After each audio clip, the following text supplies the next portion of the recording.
Good day, you're watching live. I'm Danie, Laurel. And I'm Delos Santos, and here are today's top stories. Soaring food and commodity prices prompt Fitch Ratings to cut its growth forecast for the Philippines for this year.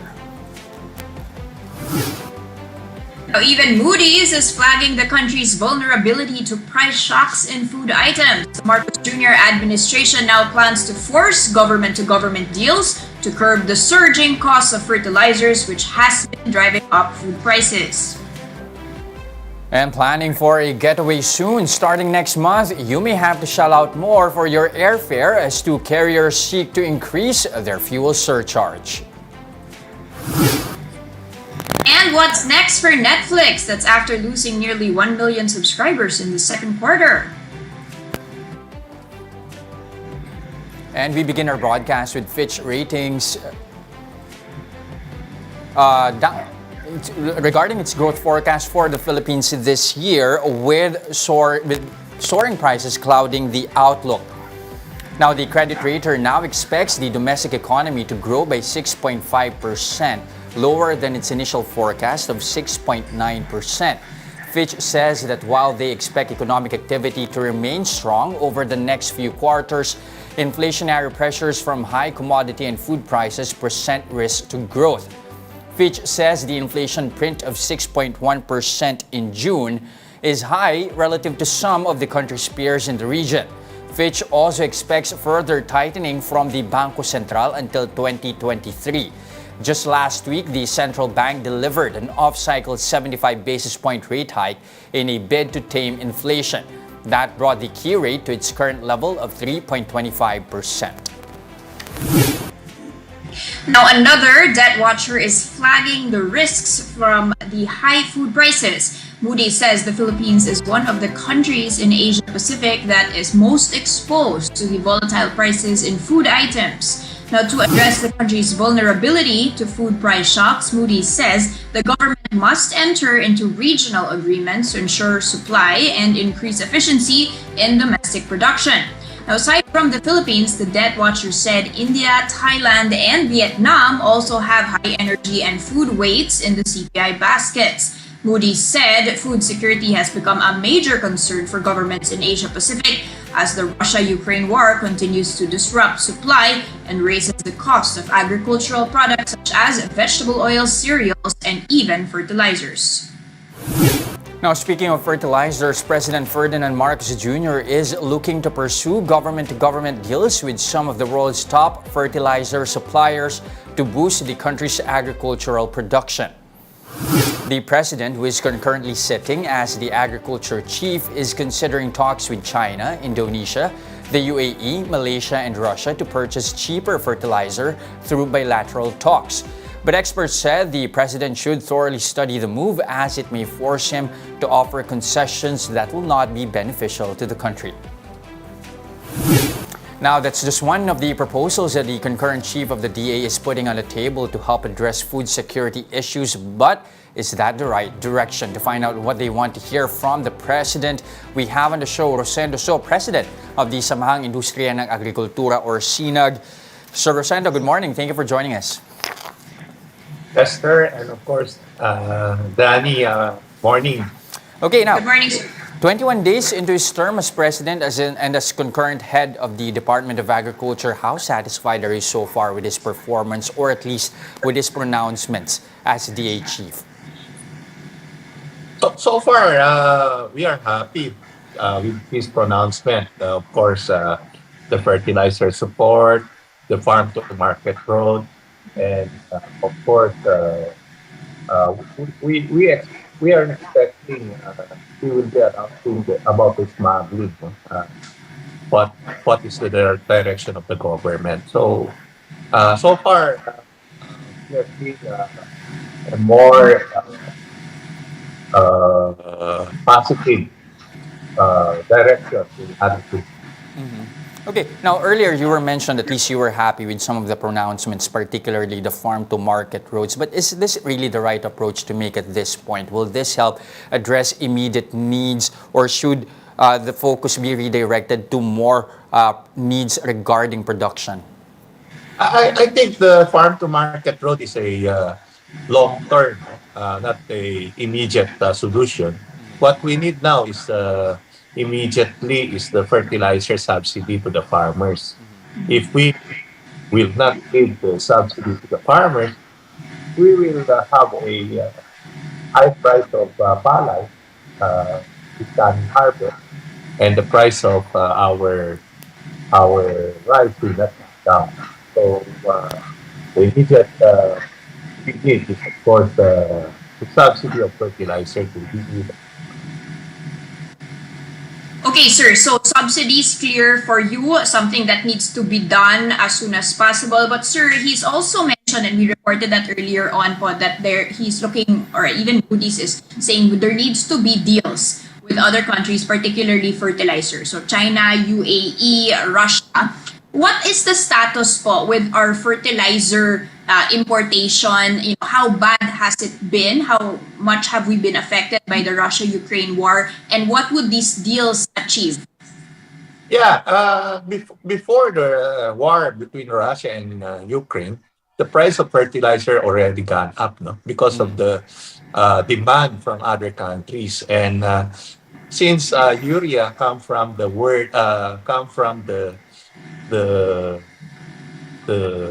country that produce oil.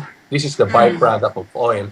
So he mentioned Saudi, Russia, Ukraine, Malaysia, Indonesia, China. These are the producers of urea. And if we have a G2G transaction with them, it is a welcome to the farmers so that the government can have a subsidy directly given to the farmers. Okay, sir, another issue here is, of course, the RCEP, no, which has not yet been ratified but might be or likely to be reviewed in the next Congress. Sir, business chambers are pushing for that, but the agriculture sector, a lot are still iffy, especially since, you know, we might be swallowed up by the, you know, the giants like China, etc. Sir, what is the situation now? Do you think that RCEP should be ratified despite the issues regarding agriculture? Yeah, Danie, I think it's better to treat to have a concession with country one by one, no? Rather than Okay. we accept the regional agreement. So we could bargain with them what we need and what we don't need. So we think that it's better to have a deal with countries individually, not a lump sum deal with other. Sir, but what would happen ba po if we do join the trade bloc? What would be the immediate effect on the sector? And, you know, we're one of only three countries so far that have not signed up yet, sir. Yeah, Dani, we are an importing countries, no? So we think it will be disadvantage for us that rather than helping the countries. So we review the RCEP, see any advantages to our local producers. So it's better if we deal with China individually or Vietnam, so that we could ask them what we need and what they need individually. Okay, so separate deals, individual deals, rather than be part of a whole regional trade bloc. But another thing that the Marcos administration has been pushing for is a review of the rice tarification law. What we know so far is that he only wants an increase of the Rice Competitiveness Enhancement Fund. Is this enough for you, or do you want a review of import caps as well? And more to that point as well, have farmers really benefited from the enhancement fund? Yeah, Chester, if you see the importation, the secretary can stop importation anytime without issuing the SPS. I see, no? We see that in onion importation. Uh, for the month of April, May, June, no single onion come into our countries. So we don't see, we have to, uh, because of importation, we will stop the rice classification law. But we see that with the new concurrent president, concurrent president of our republic, we can say the import of rice can be calibrated.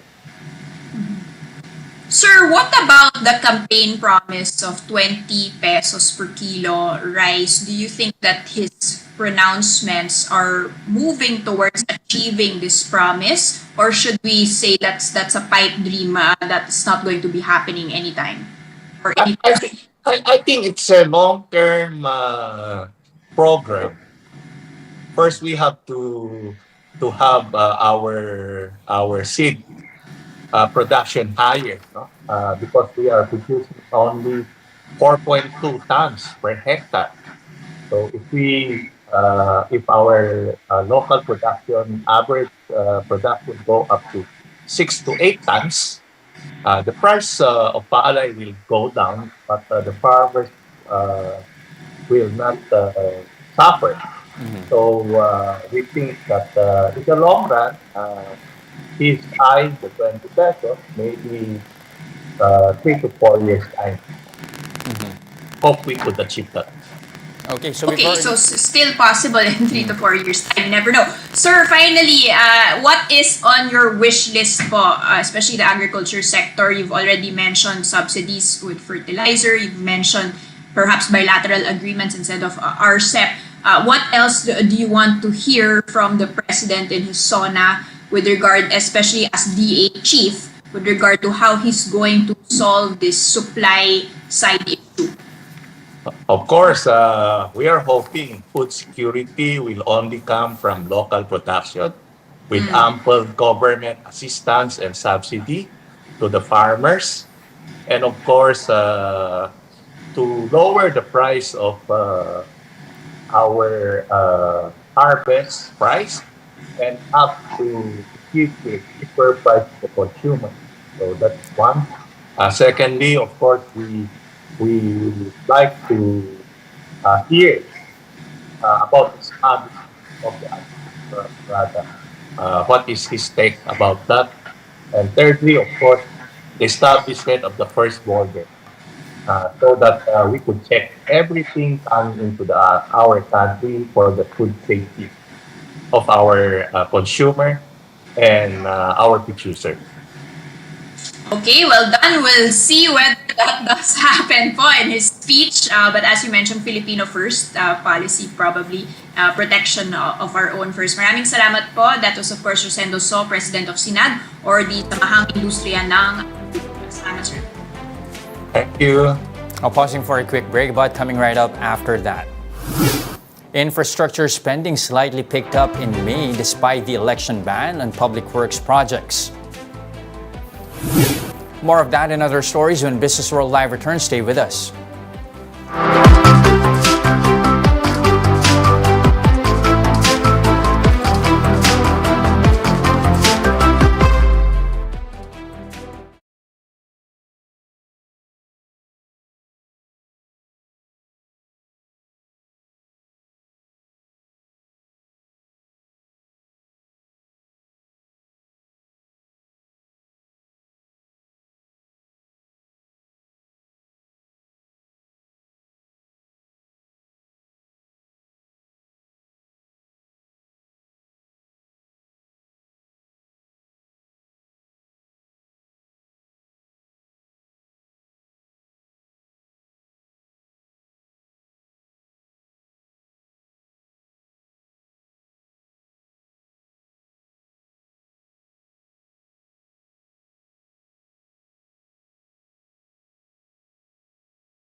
And you're still watching Business World Live here on One News. I'm Jess De Los Santos. And I'm Danie, Laurel.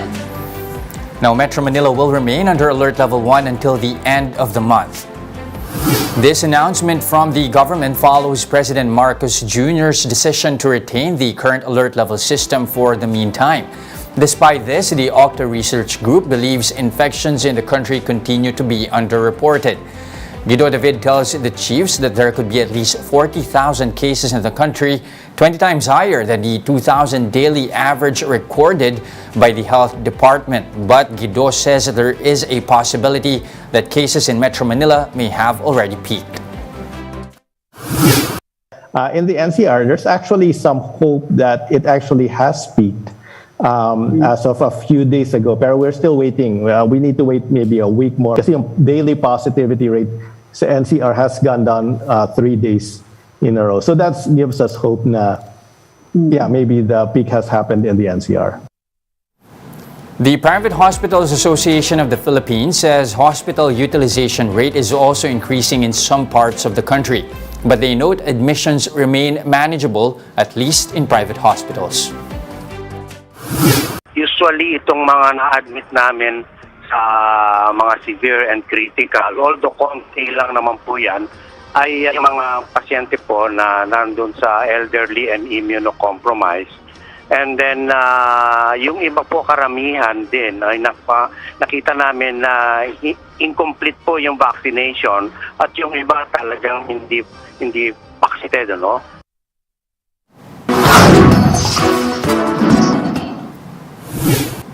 Infrastructure spending slightly picked up in May as the Transportation Department increased payments for railway and subway projects. This offsets the lower disbursement for public works projects caused by the election ban.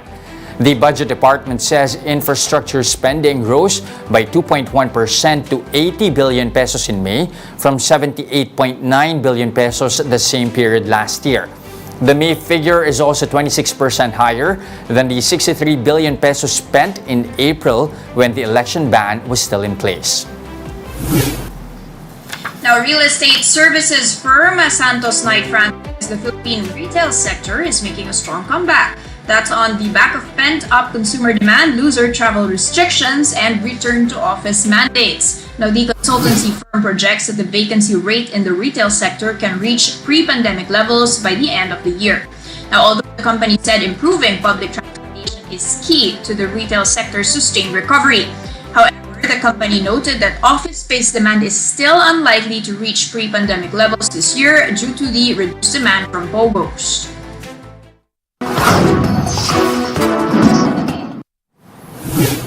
Heads up travelers, Philippine Airlines and Philippine AirAsia are set to impose higher fuel surcharge next month.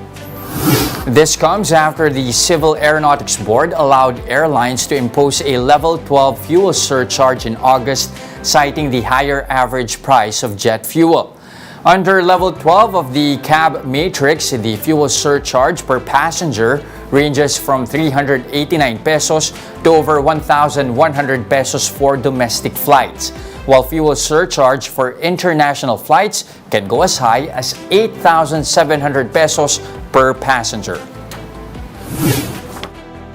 Netflix reported a better than expected second quarter earnings. That's despite losing nearly 1 million subscribers in the same period. Trust Senior Portfolio Manager Dan Morgan joins Emily Chang to discuss the streaming giant's path to growth in this Bloomberg report.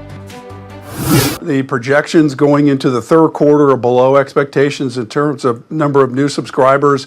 They're saying they're going to add 1 million. The street was looking for 1.8 million. They did lose less, right, than expected in the second quarter. I think there were a lot of estimates. Some people are saying as many as 2 million. They came in losing 970,000. The other thing that's kind of confusing too, Emily, is that if you look at their guidance going into revenues and earnings for the third quarter, they are also below consensus, and yet the stock was up. And the only thing I can think of, Emily, is that they're kind of addressing a lot of their issues, right? They talked in their shareholder letter about how they're going to address the issues with all these people, 100 million people, that are using the service for free. And they talked a little bit about free cash flow and various other things. So I think maybe people are just saying they're addressing their issues. It wasn't as worse as we thought. and hopefully things will get better in the future. And that's how we have to leave it, because the stock is up. Let's talk about this crackdown on password sharing, because let's be honest, Netflix has been giving Netflix away for free for a while to a lot of people who just haven't paid up. If they crack down on the passwords, how big an impact do you think that'll actually have in getting some of those people to pay up? Well, it's interesting, Emily, because in the shareholder letter, they mentioned they're going to test two approaches in Latin America, and they're going to charge $2.99 a month, and they're going to try to work something to try to get these people to start paying. So I'm kind of curious to learn a little bit more about that. That seems pretty low to me, right? $2.99 a month. I pay close to $20 a month for my Netflix subscription here in the United States. But so it's going to be kind of interesting to see how they roll that out and put that together and try to monetize these people and bring them in-house. So I think we need to just learn a little bit more about how they're going to do it. But that's a huge number, 100 million. And those are the biggest stories on the economic and corporate front today. I'm Jess Delos Santos. And I'm Danie, Laurel. We are One News, all sides, all the time. But don't go away. We'll give you the latest on the local boards when Businessworld Live returns. Stay with us.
Then all that goes up must come down and hit bottom at that. Well, are we seeing the light?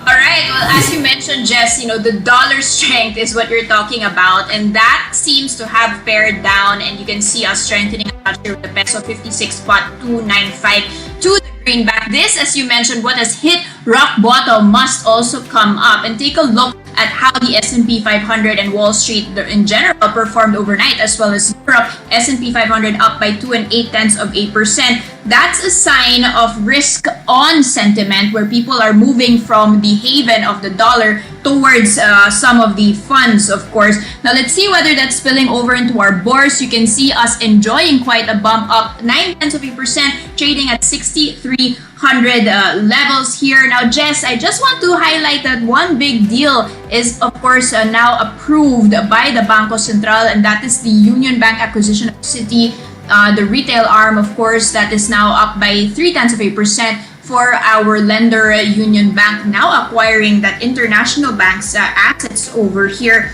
And And finally, I just want to take a couple of a look at one sector, which is the mining and oil counter. You can see that up by 1.5%, definitely pulling up the bourse. This even as, of course, there's actually some retreat worldwide, but that might have happened already yesterday with the largest miners in the world warning of a slowdown. They say that the metals market around the world are retreating.